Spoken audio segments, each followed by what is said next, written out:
This is the VOA Special English Agriculture Report. Food prices are down from their record highs in February of 2011, but prices are still higher than they were a year ago. In a year of Arab protests, high food prices helped fuel the anger against oppression, corruption, and poverty.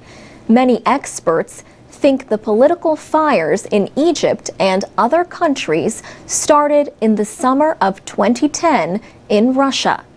Heat, drought, and wildfires destroyed 1/3 of Russia's winter wheat crop. World food prices rose after Russia halted wheat exports. The last time food prices jumped was in 2008. At that time, Egypt was also among the countries where food riots and demonstrations took place. Riyadh Nakshbendi is a professor in the Department of International Business at American University in Washington. He agrees that food prices played a part in the Arab revolutions. At the end of the day, the most crucial reason for the Arab Spring is basically economic. And so, consequently, when a citizen cannot have enough money to purchase food and feed his family, definitely that will create a kind of upset with the system.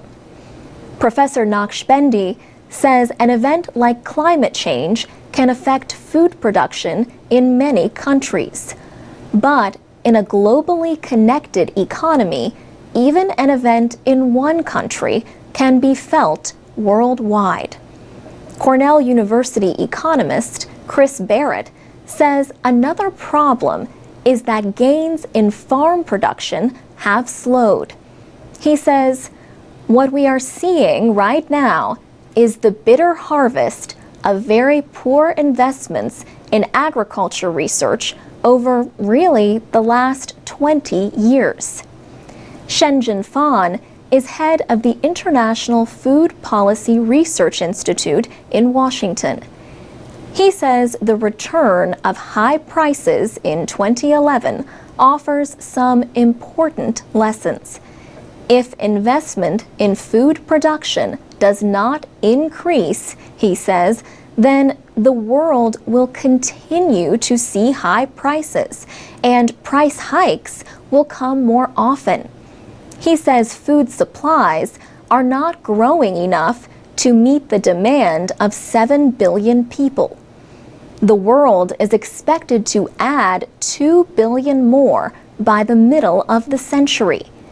And people in emerging economies like China are eating more meat, which requires more animal feed. But in 2011, for the first time, the United States used more maize or corn for biofuels than for animal feed. The good news is that high prices always encourage farmers to grow more. A record harvest in 2011 is helping to ease food prices in many parts of the world, but not all. For VOA Special English, I'm Alex Villarreal.